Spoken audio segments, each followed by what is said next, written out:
أعوذ بالله من الشيطان الرجيم. بسم الله الرحمن الرحيم. الحمد لله الذي أنزل على عبده الكتاب ولم يجعل له عوجا قيما لينذر بأسا شديدا من لدنه ويبشر المؤمنين الذين يعملون الصالحات أن لهم أجرا حسنا ماكثين فيه أبدا وينذر الذين قالوا اتخذ الله ولدا ما لهم به من علم ولا لآبائهم كبرت كلمة تخرج من أفواههم إن يقولون إلا كذبا فلعلك باخع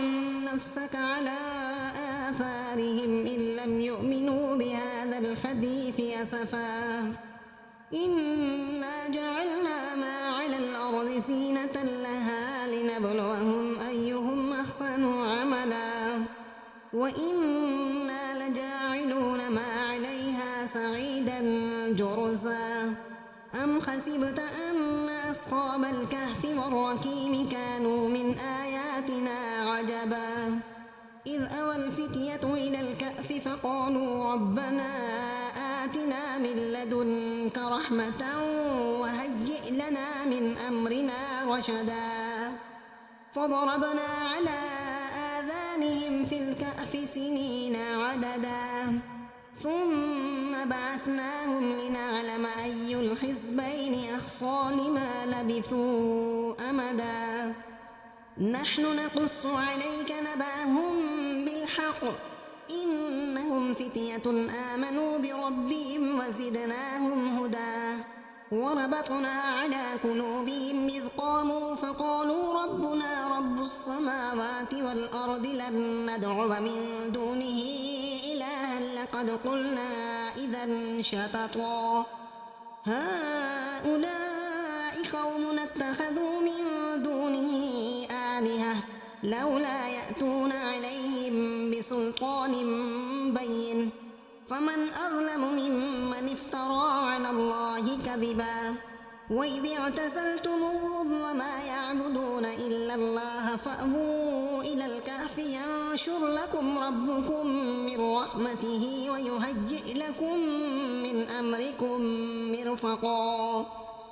وترى الشمس إذا طلعت تزاور عن كهفهم ذات اليمين وإذا غربت تقرضهم ذات الشمال وهم في فجوة منه ذلك من آيات الله من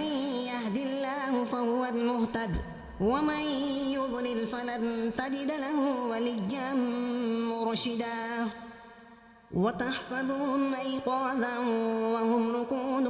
ونقلبهم ذات اليمين وذات الشمال وكلبهم باسط ذراعيه بالوصيد لو اطلعت عليهم لوليت منهم فرارا ولملئت منهم رعبا وكذلك بعثناهم ليتساءلوا بينهم قال قائل منهم كم لبثتم قالوا لبثنا يوما أو بعض يوم قالوا ربكم أعلم بما لبثتم فبعثوا أحدكم بورقكم هذه إلى المدينة فلينظر أيها أزكى طعاما فليأتكم برزق منه وليتلطف ولا يشعرن بكم أحدا إنهم إن يظهروا عليكم يرجموكم أو يعيدوكم في ملتهم ولن تفلحوا إذا أبدا وكذلك أعثرنا عليهم ليعلموا أن وعد الله حق وأن الساعة لا ريب فيها إذ يتنازعون بينهم أمرهم فقالوا بنوا عليهم بنيانا ربهم أعلم بهم قال الذين غلبوا على أمرهم لنتخذن عليهم مسجدا سيقولون ثلاثة رابعهم كلبهم ويقولون خمسة سادسهم كلبهم رجما بالغيب ويقولون سبعة وثامنهم كلبهم قل ربي أعلم بعدتهم ما يعلمهم إلا قليل فلا تمار فيهم إلا مراء ظاهرا ولا تستفت فيهم منهم أحدا ولا تقولن لشيء إني فاعل ذلك غدا إلا أن يشاء الله واذكر ربك إذا نسيت وقل عسى أن يهديني ربي لأقرب من هذا رشدا ولبثوا في كهفهم 300 سنين وازدادوا 9 قل الله أعلم بما لبثوا له غيب السماوات والأرض أبصر به وأسمع ما لهم من دونه من ولي ولا يشرك في حكمه أحدا واتل ما أوحي إليك من كتاب ربك لا مبدل لكلماته ولن تجد من دونه ملتحدا واصبر نفسك مع الذين يدعون ربهم بالغداة والعشي يريدون وجهه ولا تعد عيناك عنهم تريد زينة الحياة الدنيا ولا تطع من أغفلنا قلبه عن ذكرنا واتبع هواه وكان أمره فرطا وقل الحق من ربكم فمن شاء فليؤمن ومن شاء فليكفر إنا أعتدنا للظالمين نارا نحاط بهم سرادقها وإن يستغيثوا يغاثوا بماء كالمهل يشفي الوجوه بئس الشراب وساءت مرتفقا إن الذين آمنوا وعملوا الصالحات إنا لا نضيع أجر من أحسن عملا أولئك لهم جنات عدن تجري من تحتهم الأنهار يحلون فيها من أساور من ذهب ويلبسون ثيابا خضرا من سندس واستبرق متكئين فيها على الأرائك نعم الثواب وحسنت مرتفقا واضرب لهم مثل الرجلين جعلنا لأحدهما جنتين من أعناب وخففناهما بنخل وجعلنا بينهما زرعا كلتا الجنتين آتت أكلها ولم تظلم منه شيئا وفجرنا خلالهما نهرا وكان له ثمر فقال لصاحبه وهو يخابره أنا أكثر منك مالا وأعز نفرا ودخل جنته وهو ظالم لنفسه قال ما أظن أن تبيد هذه أبدا وما أظن الساعة قائمة ولئن رددت إلى ربي لأجدن خيرا منها منقلبا قال له صاحبه وهو يخابره أكفرت بالذي خلقك من تراب ثم من نطفة ثم سواك رجلا لكن هو الله ربي ولا أشرك بربي أحدا ولولا إذ دخلت جنتك قلت ما شاء الله لا قوة إلا بالله إن ترني أنا أقل منك مالا وولدا فعسى ربي أن يؤتيني خيرا من جنتك ويرسل عليها حسبانا من السماء فتصبح سعيدا زلقا أو يصبح ماؤها غورا فلن تستطيع له طلبا وأحيط بثمره فأصبح يقلب كفيه على ما أنفق فيها وهي خاوية على عروشها ويقول يا ليتني لم أشرك بربي أحدا ولم تكن له فئة ينصرونه من دون الله وما كان منتصرا هنالك الولاية لله الحق هو خير ثوابا وخير عقبا واضرب لهم مثل الحياة الدنيا كماء إن أنزلناه من السماء فاختلط به نبات الأرض فأصبح هشيما تذروه الرياح وكان الله على كل شيء مقتدرا المال والبنون زينة الحياة الدنيا والباقيات الصالحات خير عند ربك ثوابا وخير أملا ويوم نسير الجبال وترى الأرض بارزة وحشرناهم فلم نغادر منهم أحدا وعرضوا على ربك صفا لقد جئتمونا كما خلقناكم أول مرة بل زعمتم أن لن نجعل لكم موعدا ووضع الكتاب فترى المجرمين مشفقين مما فيه ويقولون يا ويلتنا ما لهذا الكتاب لا يغادر صغيرة ولا كبيرة إلا أحصاها ووجدوا ما عملوا حاضرا ولا يظلم ربك أحدا وإذ قلنا للملائكة اسجدوا لآدم فسجدوا إلا إبليس كان من الجن ففسق عن أمر ربه أفتتخذونه وذريته أولياء من دوني وهم لكم عدو بئس للظالمين بدلا ما أشهدتهم خلق السماوات والأرض ولا خلق أنفسهم وما كنت متخذ المضلين عضدا ويوم يقول نادوا شركائي الذين زعمتم فدعوهم فلم يستجيبوا لهم وجعلنا بينهم موبقا ورأى المجرمون النار فظنوا أنهم مواقعوها ولم يجدوا عنها مصرفا ولقد صرفنا في هذا القرآن للناس من كل مثل وكان الإنسان أكثر شيء جدلا وما منع الناس أن يؤمنوا إذ جاءهم الهدى ويستغفروا ربهم إلا أن تأتيهم سنة الأولين أو يأتيهم العذاب قبلا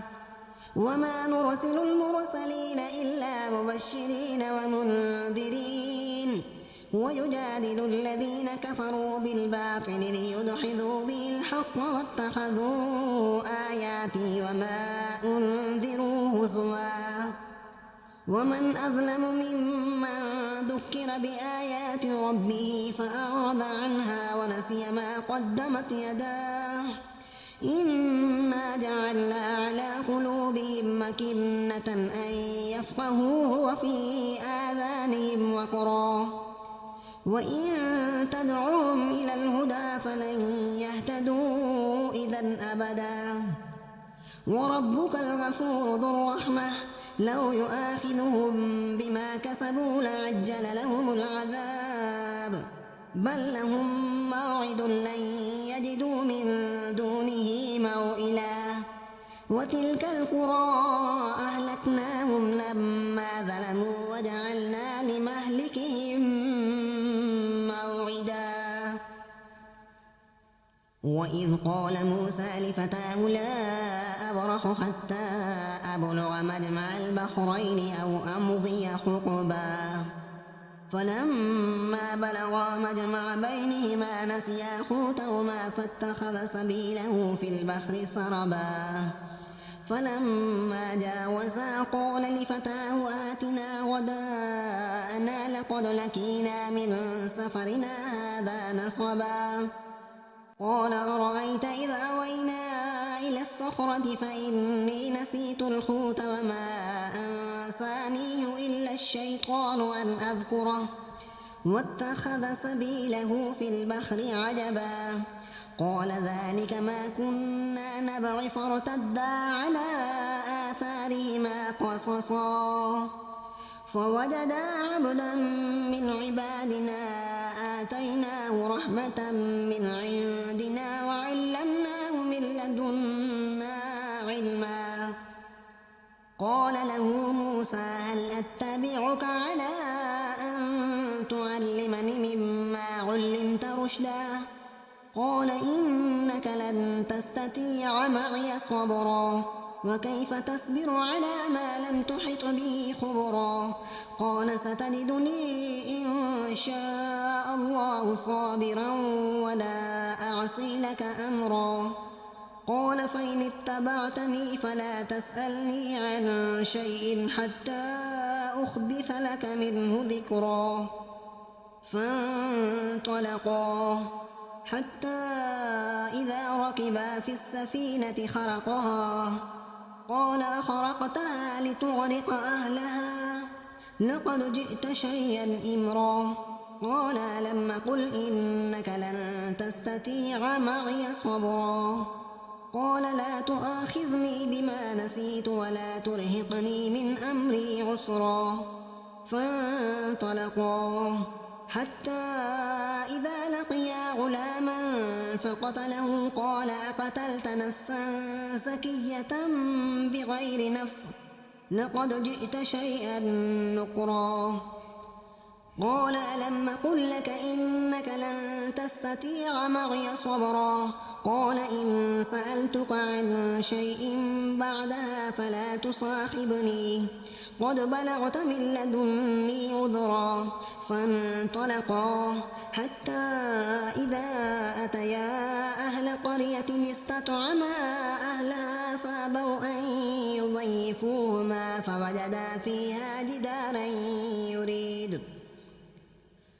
فوجدا فيها جدارا يريد أن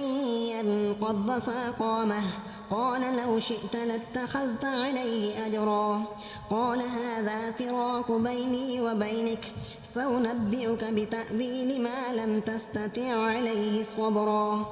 أما السفينة فكانت لمساكين يعملون في البحر فأردت أن أعيبها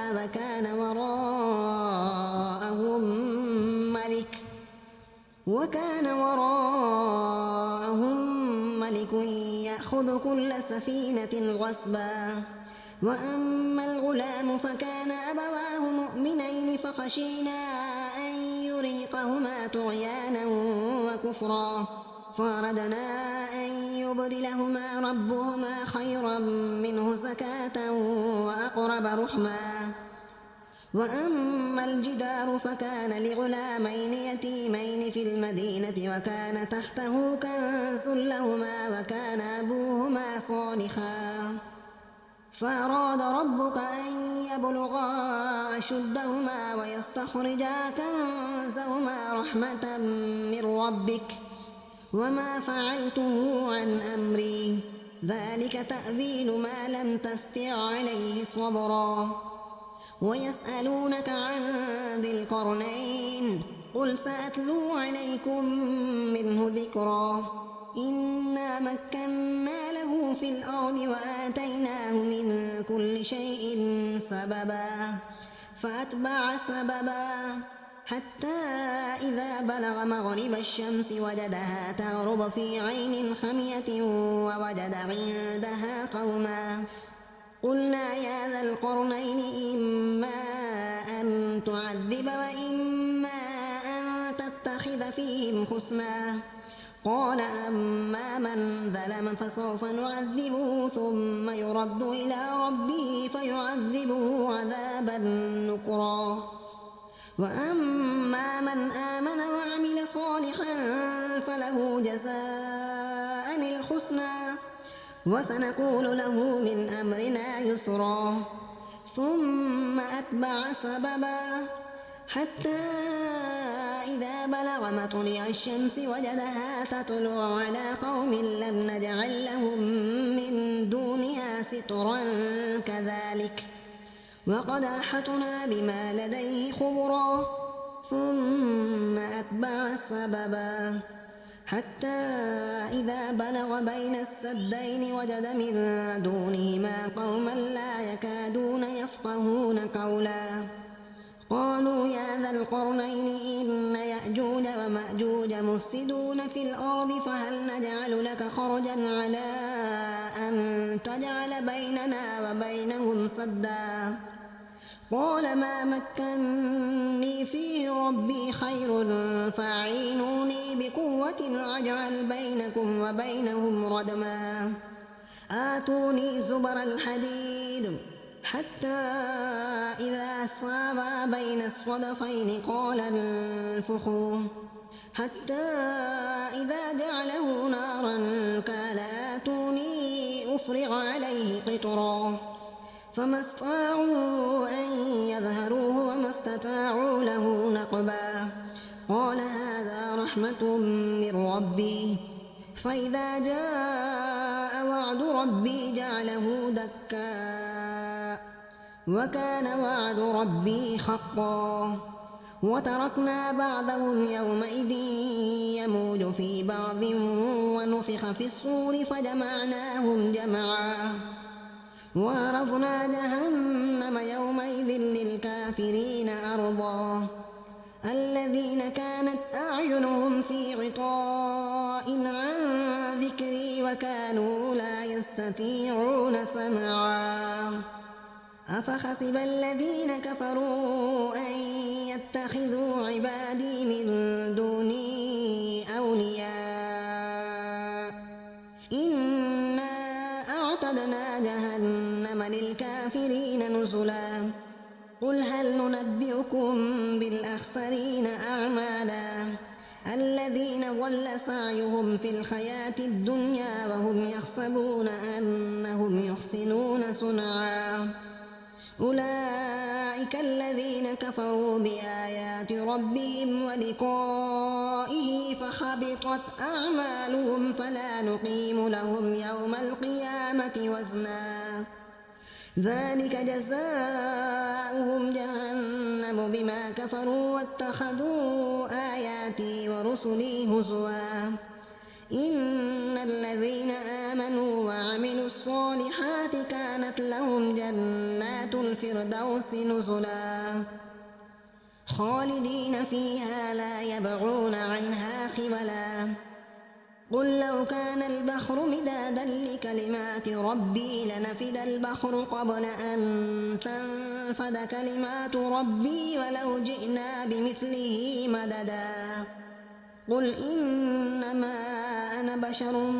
مثلكم يوحى إلي أنما إلهكم إله واحد فمن كان يرجو لقاء ربه فليعمل عملا صالحا ولا يشرك بعبادة ربه أحدا صدق الله العظيم.